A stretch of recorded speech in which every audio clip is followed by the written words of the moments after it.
How can you tell whether a person is enlightened? Or if they're just using siddhis? Well, that's up to you to tell whether he is using siddhis. Using of siddhis means it's a power of the soul. There are stages of enlightenment, and he is enlightened to the extent of his siddhis.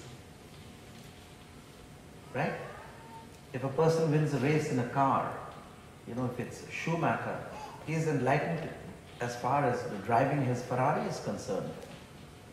When another person heals you, he is enlightened to the extent of his healing. If he appears to you in a dream, in a radiant light, still if you're dull, he is enlightened to you to the extent of his appearing in your dreams. If he raises the dead, you die and he raises you, then he is enlightened to the extent that he raises the dead.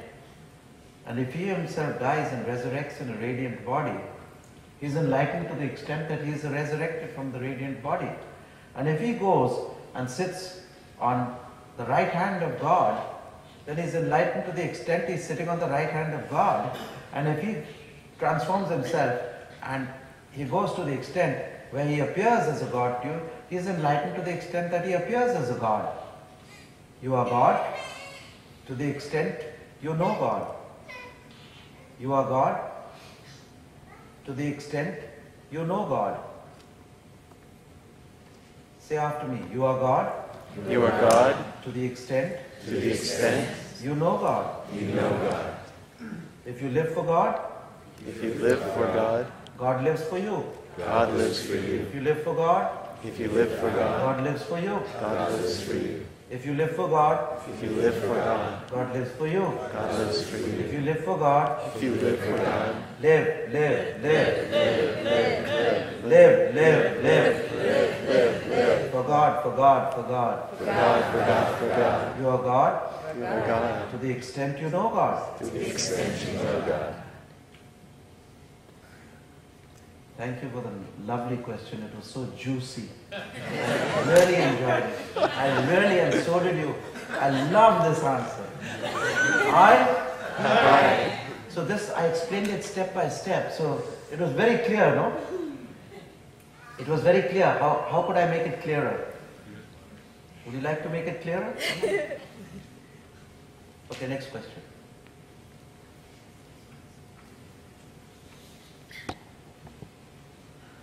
I don't know how they come, how these answers come, but it's so beautiful. And I really enjoy the question answers with you all. But if you're like the wall, then the answer will be like a wall.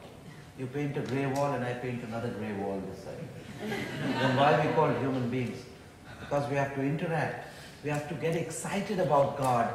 Because He is the only purpose of our life. The only sojourn, the only purpose of our sojourn on this earth is to seek God.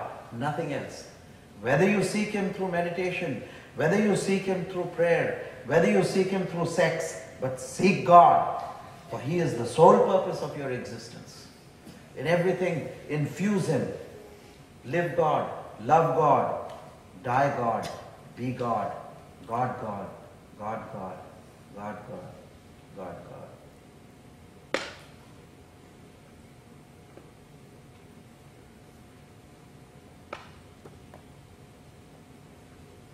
Maybe I may rightfully think, why does the audience clap for Jay Leno? Why don't they clap for me? Because there are a million times deeper.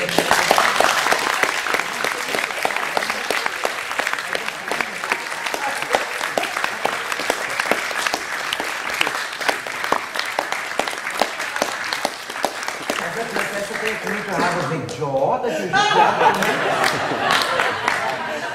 Not at all, not at all.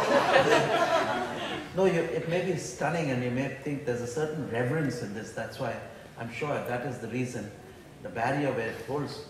But the yogi needs no applause. A normal man needs applause. But I just need a reaction from you. because I want you to tell me that you loved what I said. And that we can, how can we heal or cure the world? Have many more of these satsangs. And you guys, even if you bring one person with you, we'll be a rollicking success, I tell you. Yeah, man, come along. Come to the camp, come to the island at this thing, and I'll give you my life. I'll turn myself inside out for you, I promise you. I'll give you my life now. Not that I won't now. But don't value materialism and razzmatazz. The Ferrari is destructible, God is indestructible and immortal. The Ferrari has its value, but in your dreams. God has its value in reality. You can tell that a person is realized by the way he talks. He talks from the fire of his heart.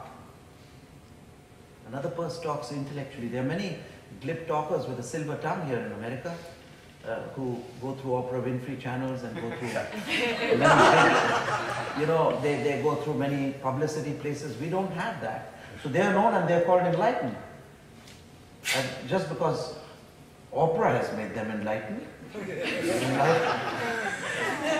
Or there are some guys who are in San Diego who are good speakers.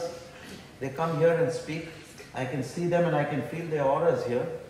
But wishy-washy, where's the rice, man? You're giving us the chaff. You know, talk should not be like cotton candy, which all these great speakers, some of them who are maybe in San Diego, here, there, in America, they give you a lot of fluff and talk. 7 steps to enlightenment, 7 steps to hell, this to that. People like this sort of stuff. But it's all like cotton candy. It's all like cotton candy because when you chew the cotton candy, only such a little bit is in your mouth. That's all they give you. You make a huge big book. The book is about this thick and so thick. They say, wow, have you read so and so? I say, oh. So you have to never take things by the outward show. You see in America they say, Gurunath, you want to write a book? Even if it's empty, it doesn't matter. The packaging has to be good. So the first thing I came and told my American audience, I told them, I was sincere, I told them, never take things by the outward show. For the feather flies high, but the pearl lies low. They told me, my guides, you got it all wrong, Guru. It's the feathers that count, it's the packaging that counts. The inside can be hollow. I said, how badly the people of the United States are being deceived by book writers who remain book writers. That's why I come here to give you the experience. Experience is the creme de la creme. And one of the litmus tests of a master is that he should be able to give you an experience, because an ounce of experience is more than all the libraries in the world put together.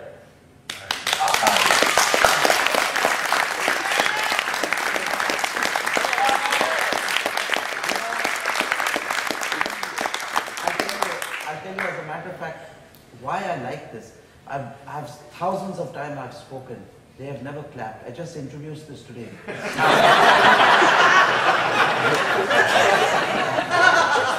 I'll tell you why.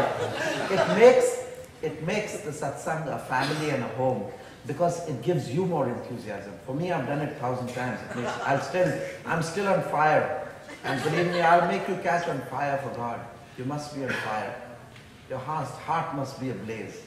And that's all my job is. Once I set your heart ablaze for the Lord, my work is done. That's the work of a master.